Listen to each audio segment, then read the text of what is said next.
We're talking about how to get buy-in to your microlearning. We're going to skip this screen. So we're going to answer 3 questions that I think a lot of people have. So what are some methods for gaining microlearning buy-in?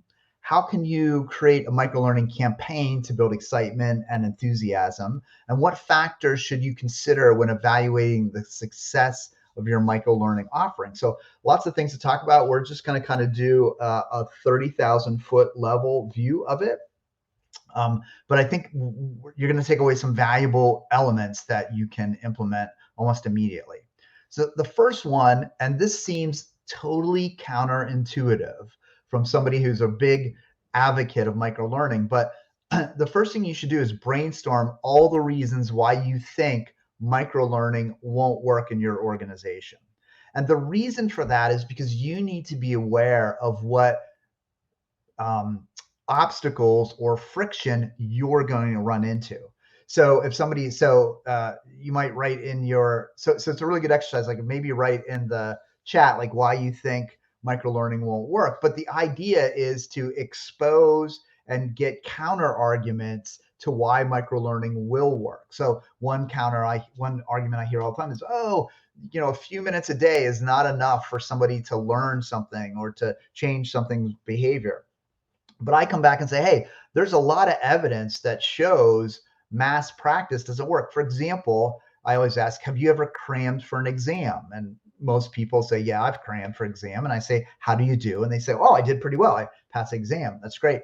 3 weeks later, did you remember anything from the exam? And people are like, no, I don't remember something, 2 days later.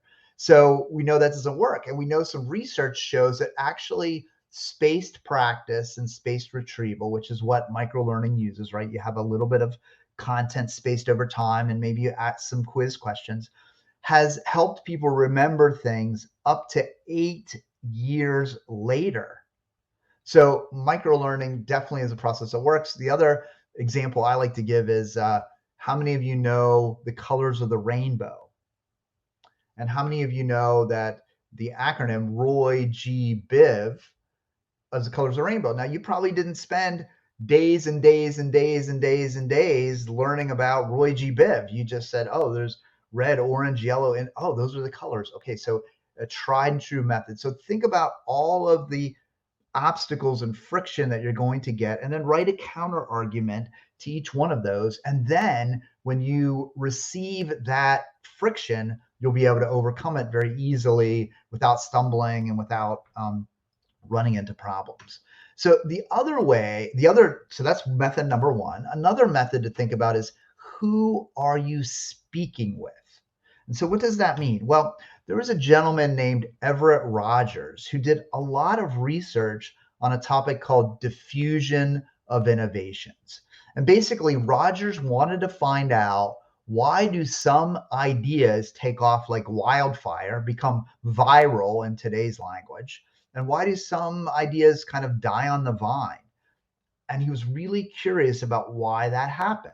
And he identified different types of people, different types of, not necessarily different types of people, but different types of dispositions towards technology that people tended to have, right? Anytime we try to categorize people, we run into a little bit of problems, but we do have certain dispositions. I've got a certain disposition toward technology. My mother-in-law has a completely different disposition toward technology.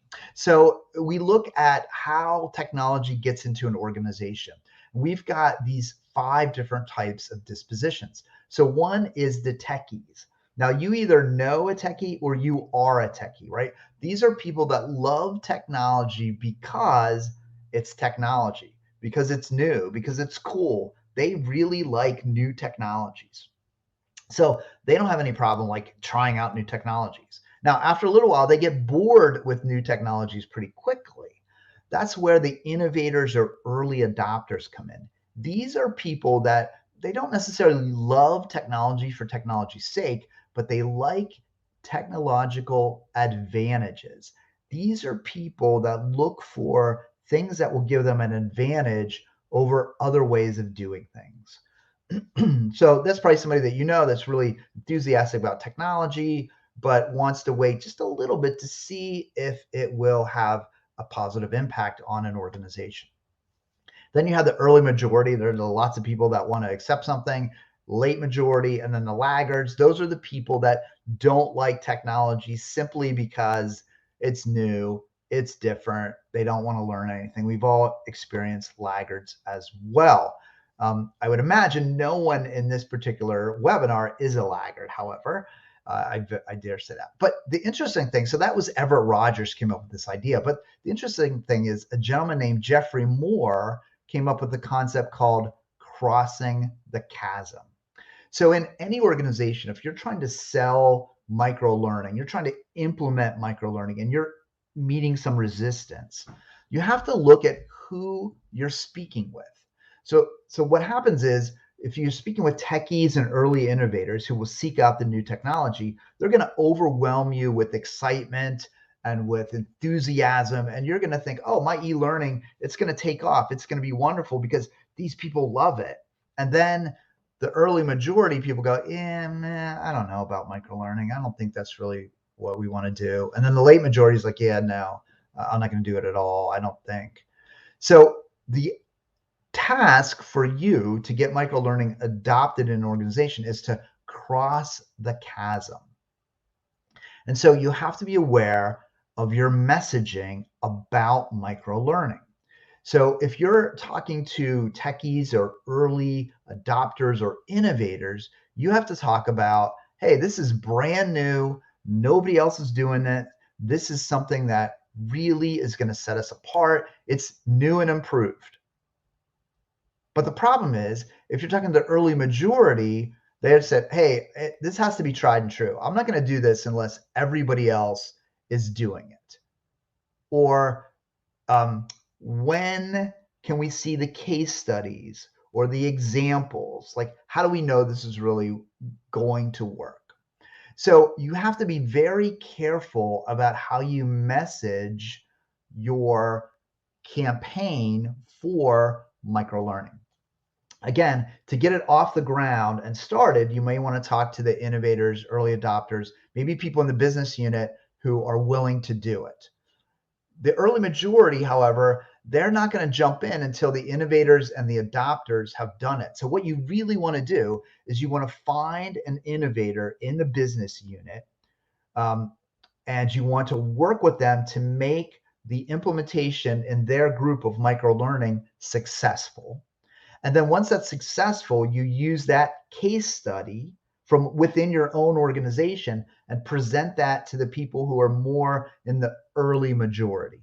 So what you want to do is you want to leverage, let me back up here. You want to leverage the innovators and their enthusiasm, create a solid business case, an example of how successful they were, and then take that to the early majority and say, look, this has been successful not only outside of our company, but in our company as well. Look at what, Marianne has done with her group in terms of microlearning and how successful it can be.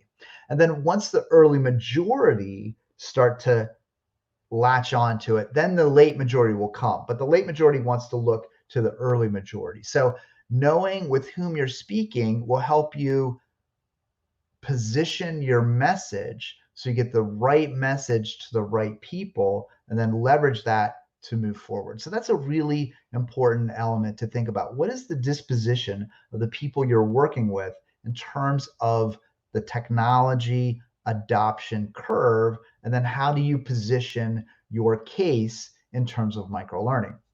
So first, we find out what could go wrong with microlearning. We address all those issues. Then we find out who we're speaking with. And then we want to seek something called an evidence-based approach. So what this means is, of course, we're going to use the evidence from within the organization if we can, but we also want to look outside the organization to see examples of successful microlearning. Lots of people want to see evidence of success in organizations similar to theirs.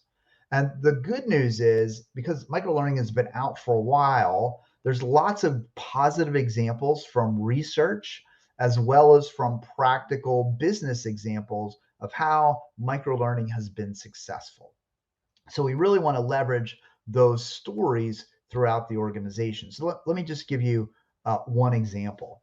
So there was a study done in India of a randomized control group at 10 different sites with 500 male subjects who were all predisposed to type 2 diabetes. So they took a group and said, okay, these people might get type 2 diabetes. It's a very behaviorally focused disease. Let's see if we can do an intervention that will help prevent the type 2 diabetes. And this was actually a study that's published by the National Institute of Health. So it's not like a fly-by-night study. It's a very serious, very rigorous study.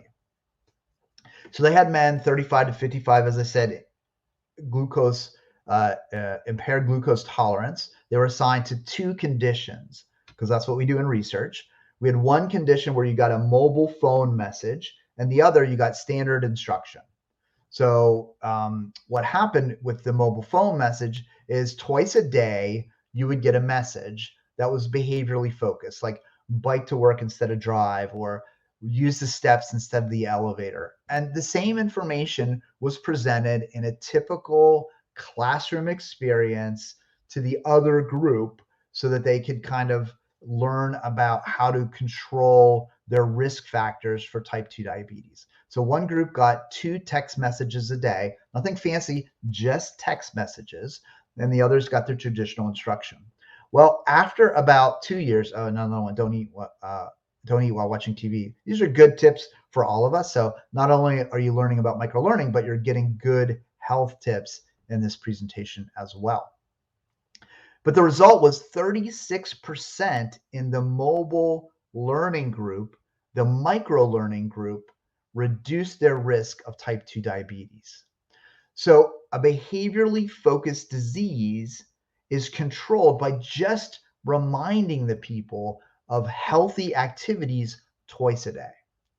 So if something as simple as a behavioral text message can influence behavior, then a microlearning experience can definitely move the behavior in the direction that we want to go. Now, this assumes that we've properly designed the instruction and we've properly, and we'll talk about that in a little bit, but the evidence shows that using small messages over time changes behavior more than one big message. And another example of this is when someone has a heart attack, right? The first month or two, they're like, I'm never eating red meat again. I'm going to exercise every day. I'm going to quit smoking, right? And then over time, well, one cigarette won't kill me. One hamburger is not bad. And the behavior changes. So small doses of reminders of proper behavior actually move people forward, actually make changes. So, and I said that I'd give you 3, but here's a bonus element of integrating microlearning. One of the things that you really have to think about when you when you integrate microlearning into your organization is don't do it off to the side. In any organization, there's an entire learning ecosystem. There's maybe elements of job aid, instructor-led training, e-learning modules, all should be supporting the performance of the individuals in the organization. If you take microlearning and put it off to the side and don't integrate it into your larger strategy, it's going to be treated kind of like the poor stepchild. It's not going to get the integration and the acceptance that it needs if it's not part of a bigger picture. So I find that if you can articulate the strategy of learning in general in your organization and how microlearning fits into that strategy, people are more likely to accept it. So you really want microlearning to look like this, part of your larger strategy. So what does that look like from a practical perspective? Well, think about where you're going to use microlearning. Don't just say, oh, we're doing microlearning. Think about where it will have an impact. So are you going to use it to support existing instruction? So we brings people in for an instructor-led training class, and then we're going to support that by providing follow-up information or that we already had in class, but as a reminder. Or are we going to use microlearning as providing new information? So every time a new product comes out or an upgrade to the product, we don't have time to bring everybody in for training. So we're going to provide new information via microlearning right to the person's, right to where the person is, so we don't interrupt their flow of work. Or are you going to trigger recall and refresh learners? Like, are you going to say, hey, remember when you meet a customer, do these 3 things? Ah, okay. Or, hey, here's a reminder that you need to think about the proper implementation of our system in a customer's office, right? Or are you going to use it for engagement and motivation? Hey, great to see you today. Here's 3 things that are going to make your day fantastic, right? And so you can integrate that or provide practice. So, hey, I know you've gone through the course on dealing with difficult people. Let's just take 5 minutes and practice some of the techniques that you've learned, right? And then finally, step by step. That's working just in time, right? I don't know how to change a shower head. So I bring up a YouTube video, I go through the steps, I change the shower head, I'm done. I don't need to recall or retain that information, but next time I need a shower head, I will bring that up again. So where is your strategy? What are you using microlearning for? That will help you make your case about implementing microlearning. If you can describe to your stakeholders where it fits into this bigger picture, they're more likely to accept the adoption. And again, we talked about way at the beginning of this presentation about leveraging the innovators, use their examples to say, hey, somebody else in your organization used it for this. You could use it for that as well. Or let's use it for this. Let's use it for something different. And so you can use those success stories, and having a clear vision of where you're going to use it can be very helpful. Now, you also are going to have to market microlearning. In this world where we're all competing for attention, we want to market it. And I say we market microlearning with clarity, consistency, and compatibility. So what does that mean? Well, clarity means a simple message. What will microlearning do for the stakeholder?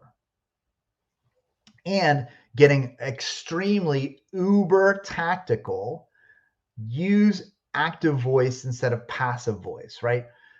Passive voice is like sales can be increased, is using the to be verbs, but active says asking the right questions increases sales, right? That's definitely action focused. It's definitely more energizing. It's definitely less passive.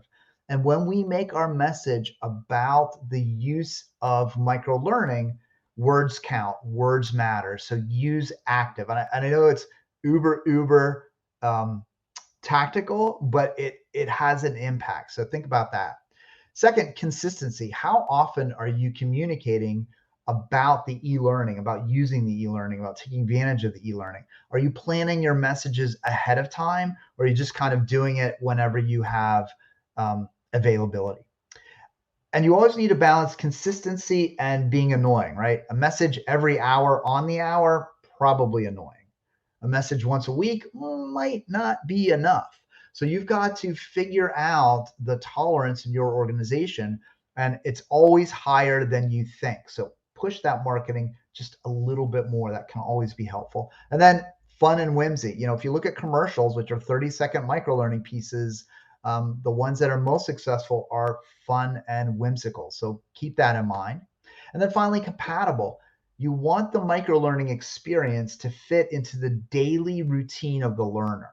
You want it to be frictionless. You want it to meet their expectations. And you want their peers to encourage and talk about the microlearning as well. So look at how you're making your microlearning tools compatible with the workflow of the person. I don't necessarily mean compatible with technology. That's easy, can be done. But I mean compatible with what the person does every day. Does it make sense for them to check microlearning in the morning or right before lunch? Or do they have breaks that they could check microlearning? Encourage them, give them examples of how their peers are using microlearning, when their peers access the microlearning. That's Bandura's social learning theory. We learn by looking at what others are doing. And we're susceptible to peer pressure in a corporation just as we are in organizations. And then you want to think about planning to measure, right? You want to be performance based, you want to tie into the metrics of the business unit, and you want to create a plan. So we don't have time to go into the plan right now, but the basic things are overall goals, what behaviors are critical, and then what else is impacting behavior. It doesn't necessarily mean that e-learning or microlearning is the only thing that's going to be impacting the employee. There might be incentives, there might be bonuses, there might be disincentives. So think about what else is impacting the performance of what you're trying to change through the microlearning.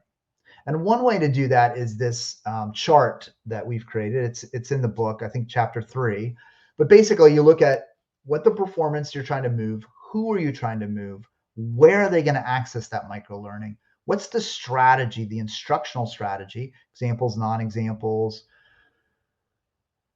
mnemonics, whatever. What's the platform that you're going to deliver it, and then how are you going to evaluate it? Planning out your microlearning like this is going to be very helpful for making a smooth implementation.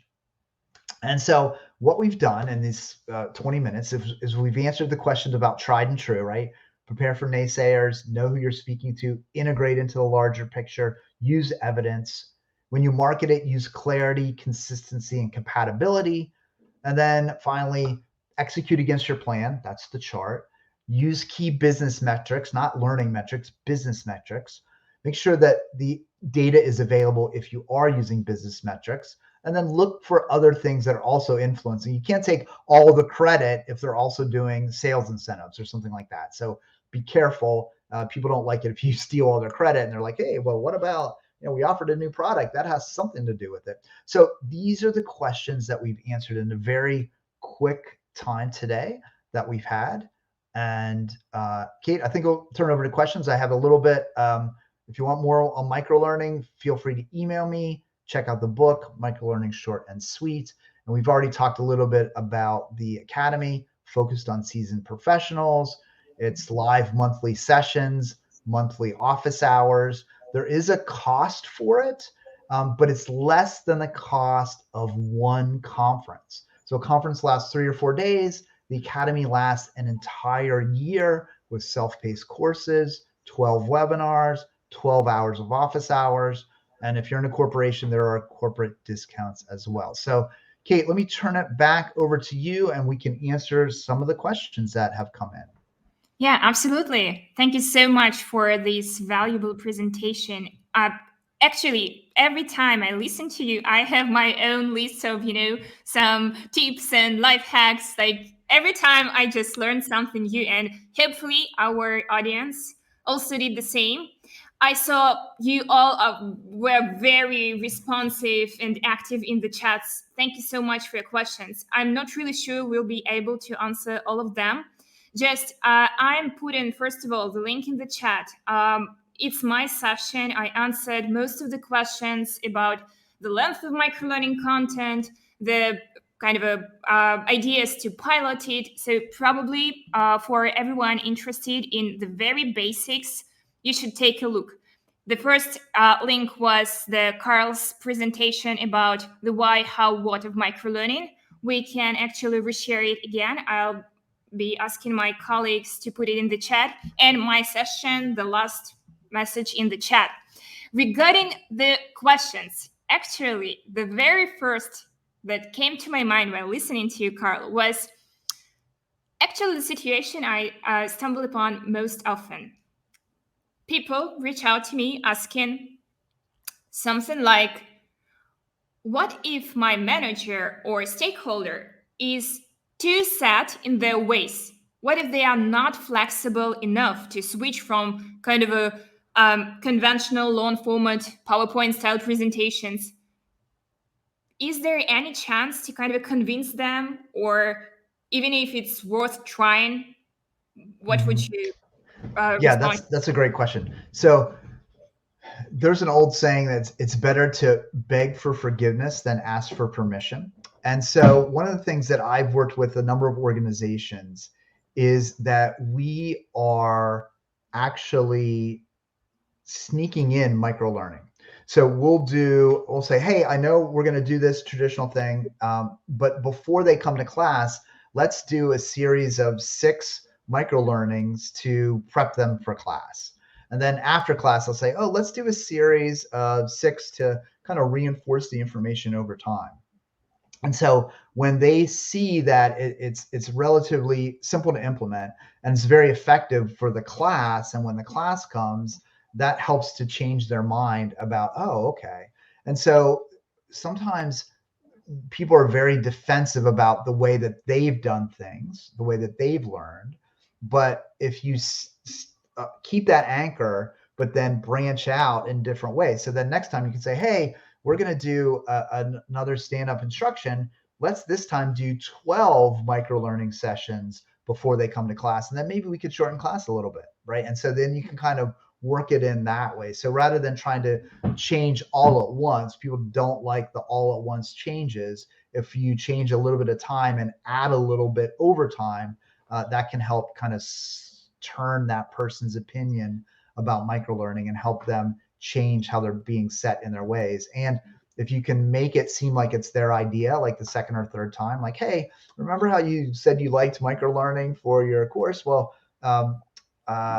is it okay if we do it for this next one? And then that can help move it forward. So those are some ways to work that out. Yeah, I love that. And actually, kind of a tiny advice for people who are struggling to get buy-in for microlearning from my end will be stop talking about microlearning. You don't even have to call it microlearning. You can instead focus on how you can leverage microlearning in various ways, seed use cases, observe which ones just raise eyebrows, speak in terms of business, learn how other businesses actually utilize microlearning, why they are excited about it. I thought it would be worth sharing one more link in the chat. We have plenty of use cases of how our customers use 7 tabs. Just not trying to promote it here, but microlearning can be used for enhancing compliance training, field workers training, new hire onboarding, safety training, security training, soft skills training. We've seen so many various scenarios. And when you just understand the pain points of your organizations and you try to address the needs with the microlearning approach without probably naming it microlearning approach, you'll succeed. And Karl, while I was preparing for this webinar, I stumbled upon a nice kind of advice, and I'd love to hear your thoughts on it. So the more you can secure buy-in by asking stakeholders to collaborate with you as you develop your offer, your idea, the less you'll have to sell them on it. How does it sound to you? Yeah, so I think that's a great idea. So I think 2 things are really important about adoption of microlearning or any learning intervention. One is, and you hit the nail on the head, keep it performance focused. So most managers who are not in L&D don't really care about microlearning versus e-learning versus nano learning versus problem solving. They don't care. They've got a problem and they want it solved. And so if you can talk about solving the problem, then the buy-in's already there because they've got the problem that and you have a solution. So that is a good way to do it. Hey, we can change behavior by doing this. Let's do this. The second is collaborate. So when you say, let's say you don't know what their problems are, you could walk in and say, hey, what are your problems? What keeps you up at night? Where are the points of friction in terms of you meeting your goals? So for example, we talk about this actually in the academy. We've talked about methodologies for linking. If you don't know the goals of the department that you're working with, that's a problem, right? So at the beginning of the year, you need to find out if you support sales, what are the sales goals? If you support compliance, what are the compliance goals? If you support operations, what are operations goals? Like you should know those at the beginning of the year. And then when you collaborate, you can say, well, how do we break down? So maybe the goal is to, sell 25% more. Well, the people that already know how to do that are already going to do that. So what you need to do is find out what makes somebody sell more than somebody else. And then you need to figure out what those behaviors are. And that's where you target the micro learning. So if it's, let's just say that the person who takes in your organization, the person that takes the most notes in salesforce.com tends to be the person that sells the most. Okay, so well, maybe taking notes and what they contain is the value there. That's the gem. So let's put together a series of microlearning courses so that people know how to take better notes in Salesforce, right? So looking at the behaviors rather than the outcomes will allow you to focus the instruction on changing the behaviors. And that's really where we can add a lot of value as an L&D professional. Yeah, I'm so agree with you here. And actually, don't say anything. Just show. Just try to actually demonstrate what are you talking about. It just let's talk more action, kind of. There were Right. a couple of funny stories how our customers pitched 7-Taps and microlearning in particular to their managers. The funniest one was when a person actually demonstrated 7-Taps asset being in an elevator with their boss, and they just told like, oh, do you have 20 seconds? You'll enjoy clicking through it. And that's what all of it. And we had another great story when a person just created some microlearning courses and sent them out to some influential people around their company via email with some QR code and saying like, hey, check it out, please scan it. People called back within 5 minutes just because they were impressed and they understood the value of the approach and the format, how easy it is to access and how easy to dive into knowledge and how fast you can consume it. So don't talk too much, just try piloting, experimenting, prototyping, and present the results. I understand that we just need to wrap it up because of the really running out of time here. Thank you, Karl, so much for joining us today. It was complete pleasure to learn from you, to talk to you, to see you again. And thanks everyone for joining this session today. If any questions come up, feel reach out to me, Kate at 7taps.com or via LinkedIn. And I will put together all the questions from the chat. I'll answer them. I'll probably ask some help from Karl, and we'll send it out in the email. The recordings will be available soon, very after. I'll send them out too with the email. Thank you so much, everyone. Have a nice day. And yeah, just cheers. Thanks, everybody. Good luck implementing your microlearning.